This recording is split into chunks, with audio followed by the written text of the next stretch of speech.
बहराइच में एक कार्यक्रम आयोजित किया गया। इस कार्यक्रम में 118 लोगों को 21 करोड़ 55 लाख से अधिक की राशि दी गई। साथ ही 136 परिवार को मुख्यमंत्री आवास योजना के तहत घर, शौचालय और जमीन के पट्टे दिए गए। आपको बता दें, कार्यक्रम में लोगों को सरकारी योजनाओं की जानकारी भी दी गई।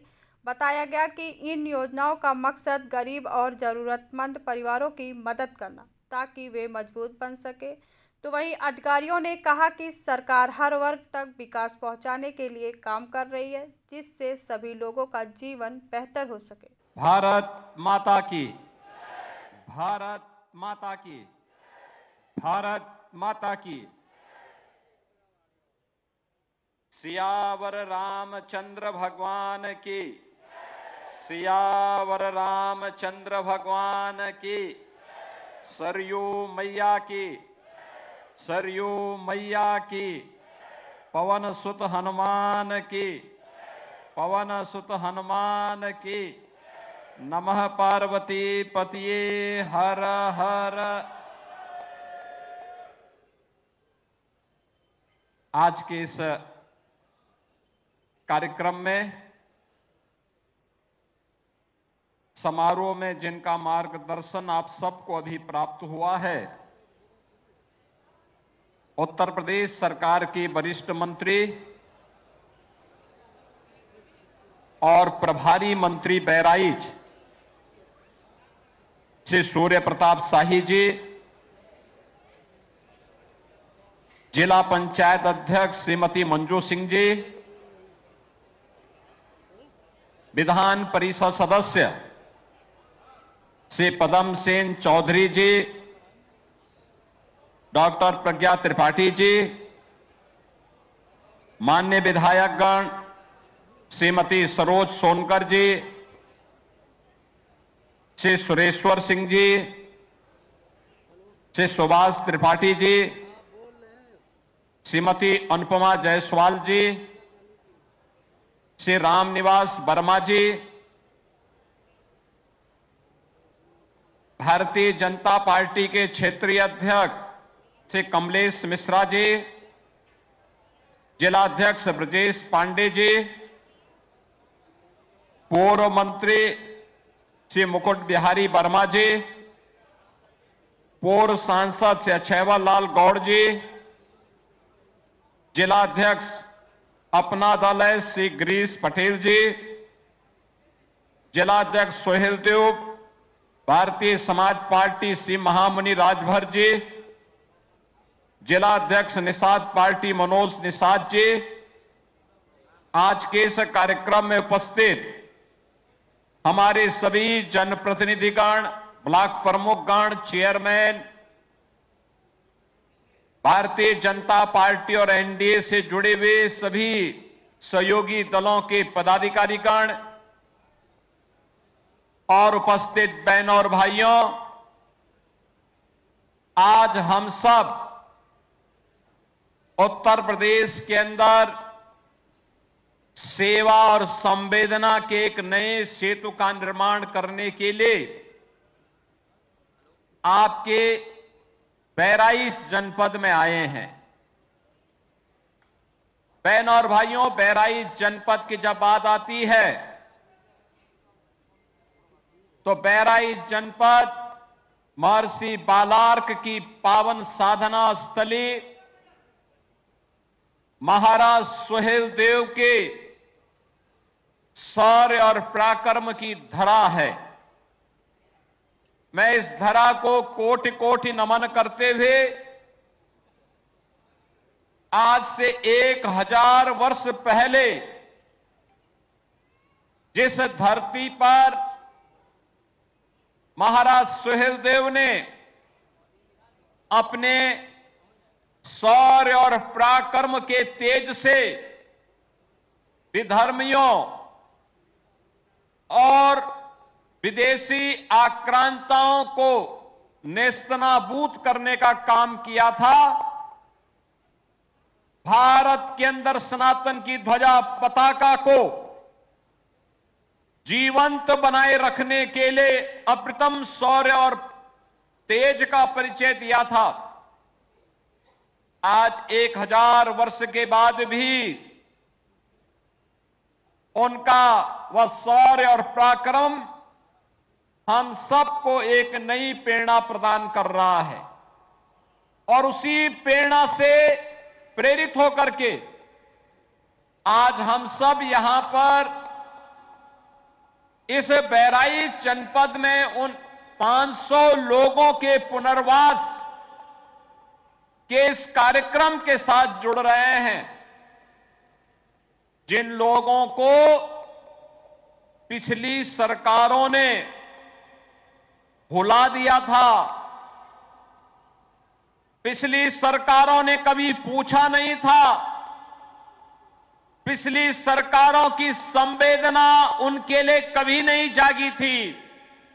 आज उन 500 परिवारों को एक नए जीवन के लिए आगे बढ़ने के लिए ये मंच मेरे साथ में यहां के सभी माननीय जनप्रतिनिधि,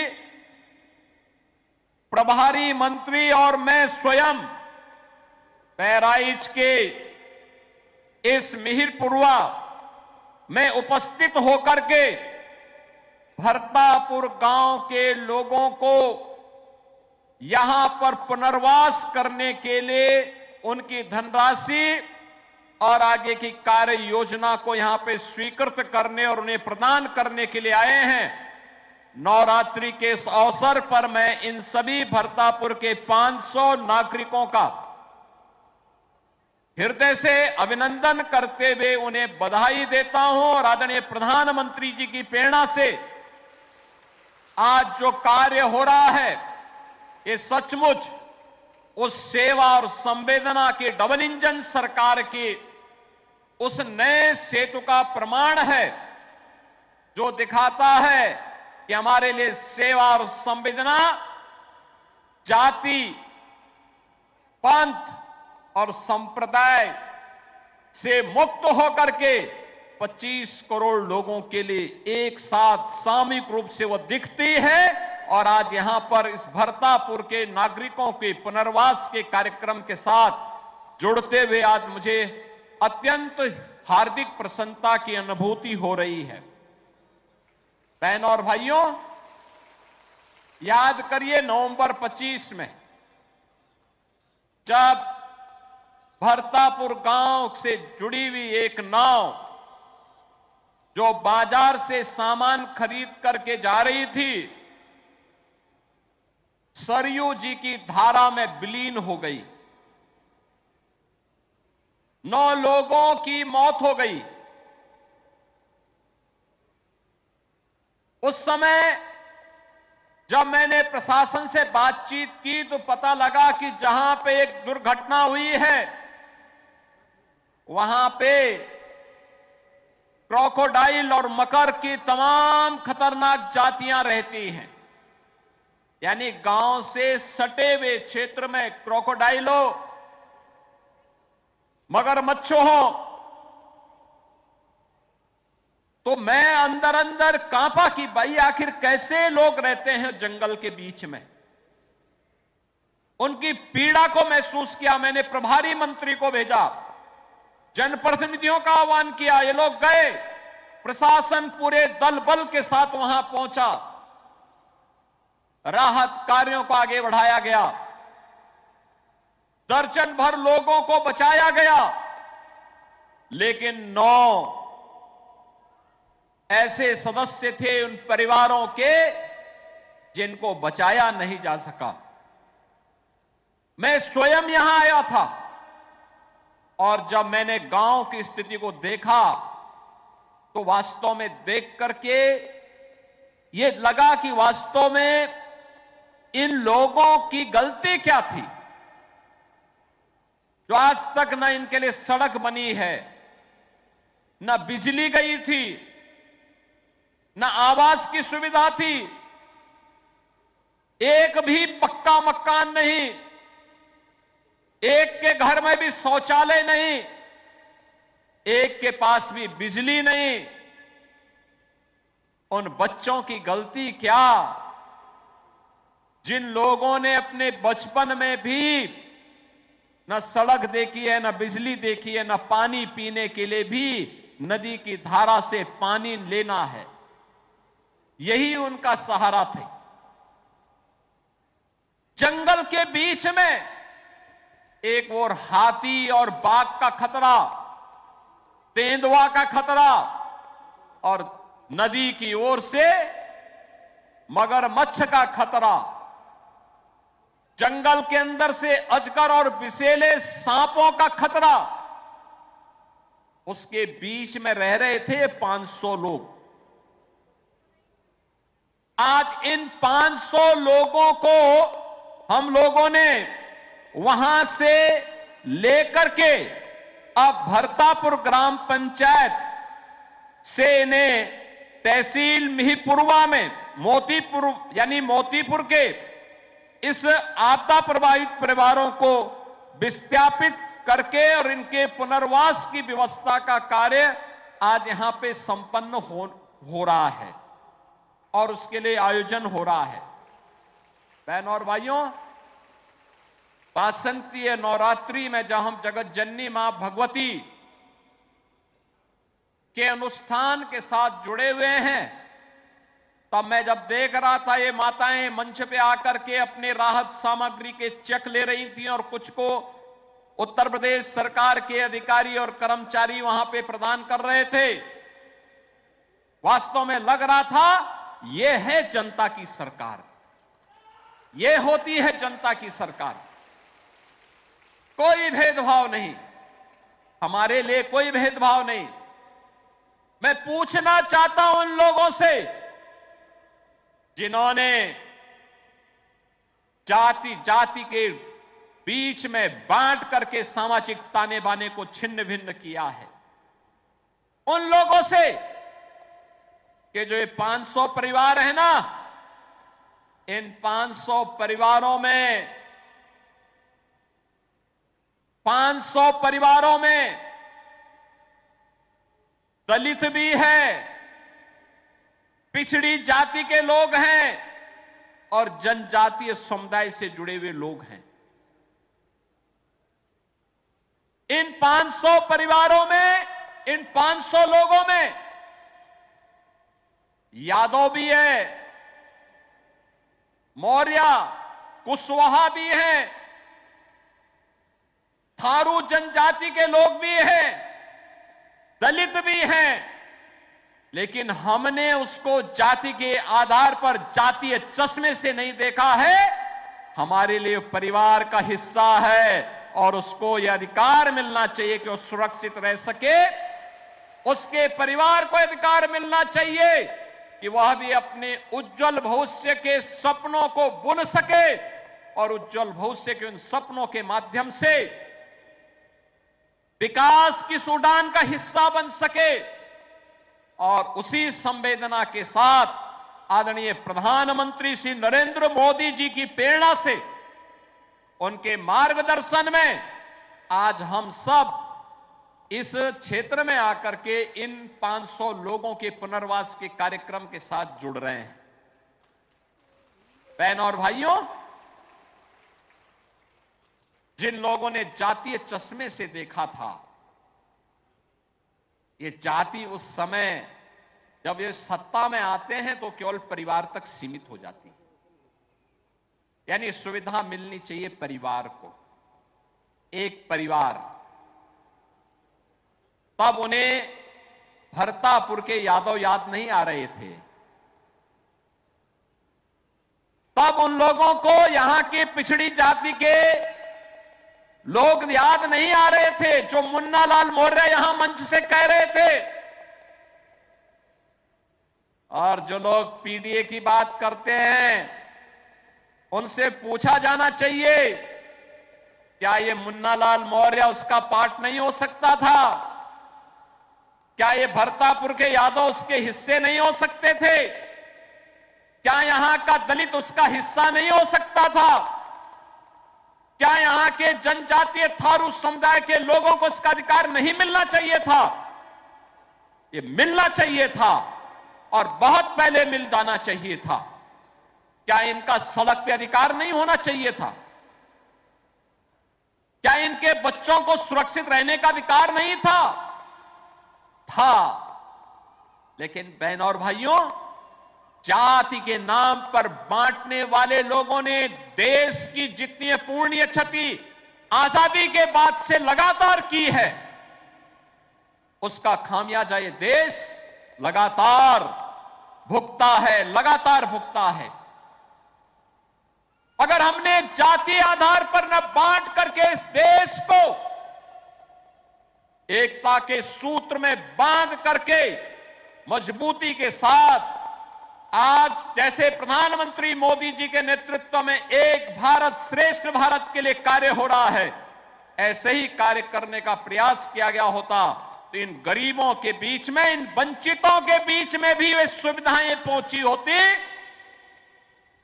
और इनका पुनर्वास बहुत पहले हो गया होता, बहुत पहले हो गया होता।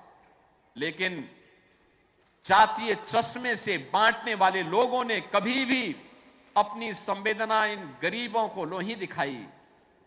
ये डबल इंजन की भारतीय जनता पार्टी की सरकार जातीय चश्मे से नहीं देखती है, ये सेवा और संवेदना के चश्मे से देख करके, चाहे वह किसी भी जाति का हो, किसी भी पंथ का हो, किसी भी संप्रदाय का हो, अगर उत्तर प्रदेश का नागरिक है तो हमारे लिए, इस मंच के लिए वो अपने परिवार का हिस्सा है और उसका पुनर्वास होना चाहिए, उसको हर सुविधा मिलनी चाहिए। और इसी विश्वास के साथ आज हम सब यहां पर आए हैं भरतापुर के लोगों के उज्जवल भविष्य को और उज्जवल बनाने की दिशा में काम करने के लिए।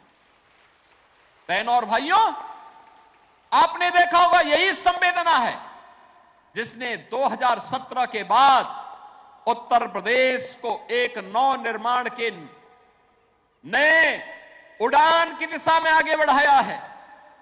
2017 के पहले यहां का नौजवान बहराइच का हो, गोंडा का हो, बलरामपुर का हो, श्रावस्ती का हो, लखीमपुर खीरी का हो, वह कहीं जाता था, पहचान का संकट आता था, कहीं माफिया का संकट,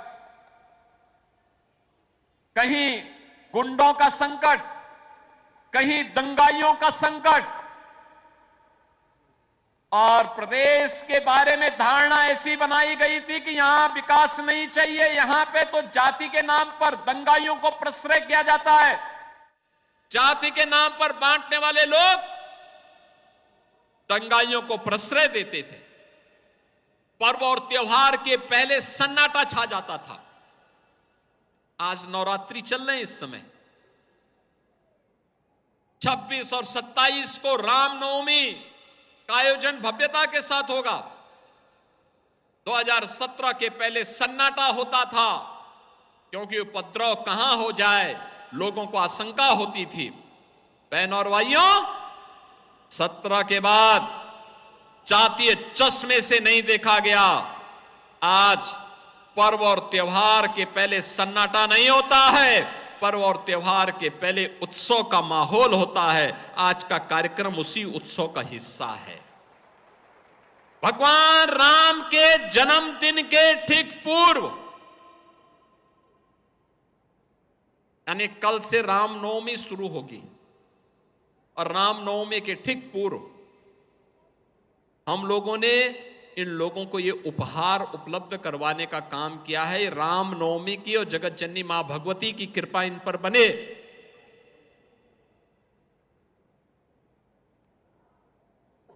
और इन परिवारों को भी अच्छा देखने को मिले, यह एक राज्य सरकार और केंद्र सरकार का सौभाग्य लेकर के आज ये पूरा मंच यहां पर आया हुआ है। बहनों और भाइयों, अब उपद्रव नहीं है, अब तो उत्सव है। मैं प्रतिदिन रिपोर्ट लेता हूं कि वर्तमान में नवरात्रि के अवसर पर देवी मंदिरों में क्या स्थितियां हैं। मैं देख रहा हूं मां विंध्यवासिनी के धाम में प्रतिदिन 5 से लेकर 7 लाख श्रद्धालु वहां दर्शन करने के लिए आ रहा है। कोई दिक्कत नहीं। हम लोगों ने एक कॉरिडोर बनाया है मां विंध्यवासिनी का। काली खो का और अष्टभुजी देवी के दर्शन लोग कर सकें। प्रदेश से तो हैं ही, देश के अलग अलग कोनों से लोग आ रहे हैं। आज उन्हें भय नहीं है, आज लोग आ रहे हैं। मां पाटेश्वरी का दर्शन करने के लिए लाखों लोग आ रहे हैं। केवल पूर्वी उत्तर प्रदेश नहीं, भारत से तो हैं ही, पड़ोसी राष्ट्र नेपाल से भी हजारों की संख्या में लोग आकर के दर्शन कर रहे हैं। ललिता मां का मंदिर है सीतापुर में, वहां लाखों की संख्या में श्रद्धालु आया है। मां शाकंभरी देवी का मंदिर है सहारनपुर में, वहां लाखों की संख्या में श्रद्धालु नवरात्रि के अवसर पर दर्शन करने के लिए आ रहा है। रामनवमी के अवसर पर अयोध्या में अभी से भीड़ होनी प्रारंभ हो गई है। और जब एक स्वर में पूरा देश बोलता है तो गुलामी के ढांचे हटते हैं, गुलामी की निशानियां हटती हैं और अयोध्या में राम मंदिर जैसा एक भव्य स्थल हम सबको देखने का अवसर भी प्राप्त होता है। आज अयोध्या में भगवान राम का एक भव्य मंदिर रामनवमी के उस उत्सव को और भी उत्साहपूर्ण बना दे रहा है, और भी उत्साहपूर्ण बना दे रहा है। जो लोग 17 के पहले राम मंदिर का विरोध करते थे, ये विरोध करने वाले वही लोग हैं जो दंगाइयों को प्रश्रय देते थे। ये लोग वही हैं जिन्होंने 17 के पहले माफिया को तो प्रश्रय दिया, परिवार के लिए तो उन्होंने प्रदेश को लूटा, लेकिन इन गरीबों की चिंता उनको नहीं थी। इन गरीबों के लिए उनके मन में कोई संवेदना नहीं थी। यहां के भी जो पीड़ित और वंचित यादव थे, मौर्य और कुशवाहा जाति से जुड़े हुए लोग थे, जनजातीय समुदाय से, दलित समुदाय से जुड़े हुए लोग थे, इनके बारे में उनकी संवेदना जाग सके, इन तक भी योजना का लाभ पहुंच सके, उन्होंने कभी देखने का प्रयास नहीं किया, कभी देखने का प्रयास नहीं किया। बहनों और भाइयों, जब सेवा और संवेदना शासन की व्यवस्था का हिस्सा बनता है, तब गरीब के घर में शौचालय बनता है। जब सेवा और संवेदना जीवन का हिस्सा बनता है और सरकार इसे अपने एजेंडे का हिस्सा बनाती है, तब गरीब के घर में मकान बनता है, एक आवास की सुविधा उसे प्राप्त होती है। जब सेवा और संवेदना बोलती है, तब गरीब को आयुष्मान का कार्ड बनता है, तब गरीब को शासन की सुविधा आसानी से प्राप्त होती है।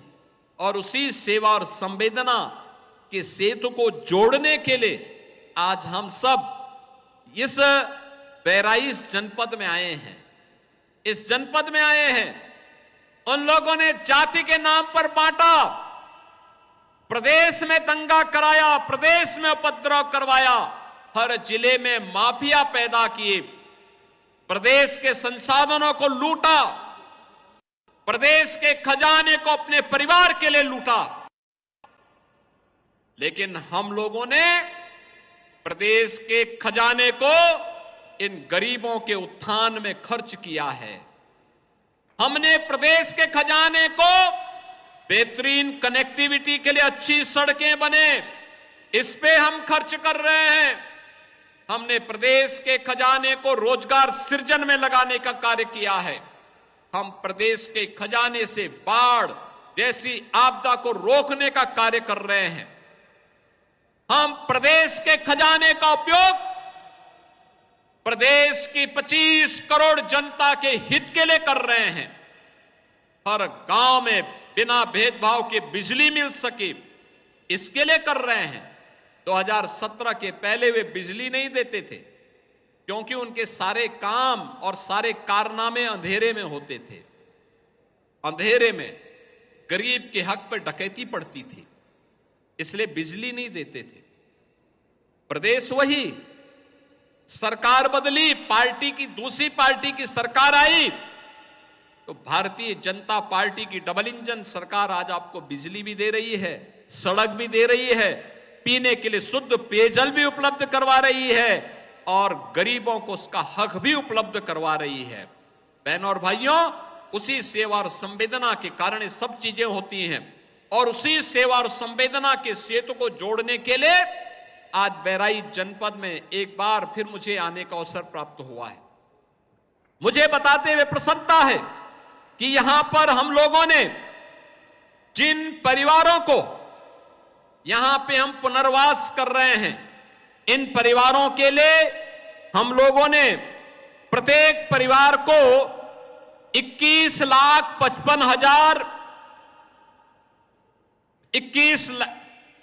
17,70,000 रुपए और उसकी परिसंपत्तियों के लिए 3,55,000 के हिसाब से पैसा की धनराशि की व्यवस्था उनके लिए उपलब्ध करवाई है। और आज इसके लिए भी 21,55,951 रुपया भरतापुर के नागरिकों को उपलब्ध करवाने का कार्य ये संपन्न किया गया। और इन परिवारों को हम लोगों ने यहां पर ग्राम पंचायत सेमरहना, यहां पर हम लोगों ने इन लोगों के लिए जमीन, ग्राम पंचायत की जमीन अधिग्रहण की और अब इन सब के आवास के लिए धनराशि मुख्यमंत्री आवास योजना से आज इनको दे दी है। और जिलाधिकारी बहराइच की जिम्मेदारी दे दी गई है कि यह आवास बेतरतीब नहीं बनेंगे, कॉलोनी बनेगी इनकी। पैसा इनके पास पहुंच गया है, शौचालय के लिए भी पैसा इनके पास पहुंच गया है और वहां पर कॉलोनी बनेगी। कॉलोनी का नमूना यहां पे मंच पे भी दिखाया गया है और साइड में भी दिखाया गया है। बेहतरीन कॉलोनी इन सभी परिवारों के लिए। विद्यालय भी नजदीक, आंगनवाड़ी केंद्र भी नजदीक, राशन की दुकान भी नजदीक। और मैं प्रशासन से कहूंगा कि जो ये नया कॉलोनी बन रही है, इस नई कॉलोनी का नाम भी भरतपुर ही रखना। भरतापुर से अब भरतपुर इसका नाम ही रखना। ग्राम पंचायत वही रहे लेकिन वहां पर इसका नाम भरतपुर रहे, क्योंकि भगवान राम के जन्मदिन के एक दिन पहले जब भगवान राम 14 वर्ष के वनवास के बाद अयोध्या वापस आए थे, उस समय अयोध्या का शासन भरत जी संभाल रहे थे और उन्होंने कैसे भाई से भाई के बीच में प्रेम कैसे होना चाहिए, इसका उदाहरण प्रस्तुत किया था। इनके ग्राम पंचायत जहां से नदी की धारा में इनकी पूरी जमीन कट गई, जहां जलीय मगरमच्छ भी थे, जंगली अजगर भी थे, जहरीले सांप भी थे, जंगल के हाथी भी थे, तेंदुए थे, बाघ थे, तमाम हिंसक जानवरों के बीच में इन 500 लोगों के लिए रहने के लिए मजबूर होना पड़ा था। अब उनको इस गांव में यहां पर ग्राम सेमरहना ने अपने यहां जमीन उपलब्ध करवाई है। तो यहां आएंगे, भरतपुर का ये कॉलोनी अलग से एक टोला होगा, तो सेमरहना के गांव के लोगों के साथ इनका भाई जैसा संबंध होना चाहिए। भाई जैसा संबंध जैसे राम और भरत के बीच में रहा, उस संबंध को निर्वहन करने के लिए इस नई कॉलोनी का नाम भी भरतपुर ही रखा जाना चाहिए। और भरतपुर के नाम पर इन सभी परिवारों को हम लोगों ने आज 748 वर्ग फुट प्रत्येक परिवार को जमीन का पट्टा उपलब्ध करवाया गया है और उसमें इनके लिए आवास की व्यवस्था के साथ ही वहां पर इनके लिए वहां पर एक एक आवास मुख्यमंत्री आवास योजना से स्वीकृत किया गया है। प्रत्येक घर में एक एक शौचालय भी होगा। इनके लिए राशन अन्न की दुकान, अन्नपूर्णा भवन भी वहां होगा। अब इनको दूर नहीं जाना होगा, पार्क भी बना रहे हैं, सीसी रोड दे रहे हैं, और वहां पर सीसी रोड के साथ साथ एलईडी स्ट्रीट लाइट भी दे रहे हैं, बिजली भी दे रहे हैं, पानी भी दे रहे हैं। ये सभी प्रकार की सुविधाएं दे रहे हैं। यहां पर इसके लिए हम लोगों ने सीसी रोड के लिए 3,88,00,000 रुपया ये दे दिया है। विद्युत पोल शिफ्टिंग के लिए लगभग 57 लाख रुपया ये दे दिया गया। पाइपलाइन बिछाने के लिए भी हम इसके लिए धनराशि उपलब्ध करवा रहे हैं, यह भी कार्य यहां दिया जा रहा है। इंटरलॉकिंग टाइल्स के लिए भी पैसा दिया जा रहा है, और वहां पे पार्क के निर्माण के लिए भी कार्य यहां पे किया जा रहा है। इसके अलावा यहां पे आंगनवाड़ी केंद्र की भी स्वीकृति कर दी गई, 12 लाख उसके लिए। विद्यालय में ये बच्चे भी पढ़ेंगे, अब ये बच्चे भी स्कूल जा पाएंगे। इसके लिए 11,51,000 अतिरिक्त कक्ष बनाने के लिए और 12 लाख रुपए अन्नपूर्णा भवन के लिए भी हम लोगों ने इस ग्राम पंचायत को, सिमराहना को उपलब्ध करवा दिया है। ये सभी कार्य यहां पर आज अब कार्य प्रारंभ होंगे। एक समय सीमा के अंदर ये सभी कार्य यहां पर हों, ये मैं जिलाधिकारी बहराइच से कहूंगा, ये उनकी जिम्मेदारी बनती है। नोडल अधिकारी लगा करके एक साथ अभियान चला करके, जिससे ये मार्च महीना चल रहा है और शारदीय नवरात्रि के पहले पहले अगर हम आकर के इस कॉलोनी में इनके साथ गृह प्रवेश के कार्यक्रम को भी जोड़ सके, बेहतरीन होगा। हमारा प्रयास होना चाहिए, हो जाना चाहिए। पैसे की कमी नहीं, जितना पैसा लगेगा राज्य सरकार पैसा देगी, केंद्र सरकार पैसा दे रही है, कोई समस्या नहीं। ये डबल इंजन की सरकार आपके हितों के लिए कार्य कर रही है। बहनों और भाइयों, जैसे हमने भरतापुर का पुनर्वास के कार्यक्रम को सफलतापूर्वक आगे बढ़ाया है, ऐसे ही हमारी सरकार को इस पता है। बनटांगिया 54 ऐसे वन्य गांव थे जो भरतापुर की तरह ही बदहाल थे, कुछ भी नहीं था, उनके पास भी कुछ नहीं था। और मुझे बताते हुए प्रसन्नता है कि बहराइच जनपद के भी इसी मिहिरपुरवा के 6 वन्य गांव, टेडिया, ढकिया, गोकुलपुर, बिछिया, भवानीपुर, महबूब नगर, इनको भी राजस्व ग्राम के रूप में परिवर्तन हम लोगों ने कर दिया। यहां पे अगर जो कोई वंचित होगा उसको भी हम वहां पे जमीन की सुविधा, और उन गांवों में जो रहने वाले लोग थे उनको सभी प्रकार की सुविधाओं से आच्छादित करने का काम हम लोग करने जा रहे हैं। हम लोगों ने गोरखपुर, महाराजगंज, सिद्धार्थनगर, बलरामपुर, गोंडा के साथ साथ बहराइच, श्रावस्ती, लखीमपुर खीरी, इन सभी गांवों में इस सुविधा को आगे बढ़ाया है। और मैं इसके बारे में कहूंगा कि प्रशासन इस बात को सुनिश्चित करेगा कि और भी गांव बहराइच से बाराबंकी यानी अन्य कोई गांव होंगे, उन गांवों को भी यहां के जनप्रतिनिधियों के साथ जोड़ करके वन्य गांवों को राजस्व गांव में बदल करके उनको वोटिंग राइट भी दीजिए और शासन की सभी प्रकार की सुविधाओं से आच्छादित करने का काम किया जाना चाहिए, जिससे वह व्यक्ति भी भारतीय होने में गौरव की अनुभूति कर सके। और इसके लिए एक अभियान के साथ हमें कार्य करना है। अब तो बहराइच की दूरी को और नजदीक कर दिया गया है। बहराइच मैं एक बार बहुत पहले आया था, आज से लगभग 12 वर्ष पहले मुझे लखनऊ से बहराइच पहुंचने में 2 घंटे लगे थे। अब वर्तमान में 2 लेन की कनेक्टिविटी है, लगभग 1.25 घंटे लगते हैं। और अब ये 4 लेन की होने जा रही इस सड़क, बहराइच से लेकर के बाराबंकी और लखनऊ तक।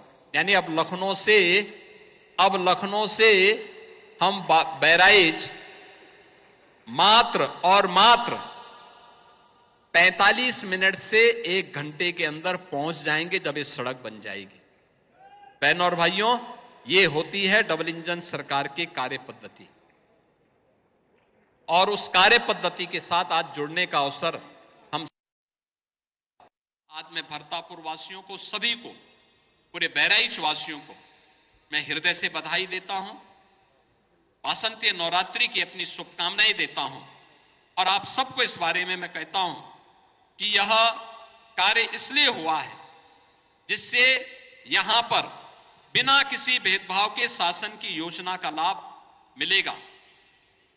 अब इन लोगों का पुनर्वास हुआ है तो जंगल भी सुरक्षित होंगे, वन्य जीव भी सुरक्षित होंगे और मानव और उनके जो पालतू जानवर हैं, गाय, भैंस, बकरी, कुत्ता, ये सब भी सुरक्षित हो जाएंगे, क्योंकि अब मानव वन्य जीव के साथ साथ पालतू जानवर और जंगली जानवर के बीच में भी संघर्ष नहीं होगा, उनको भी कोई दिक्कत नहीं।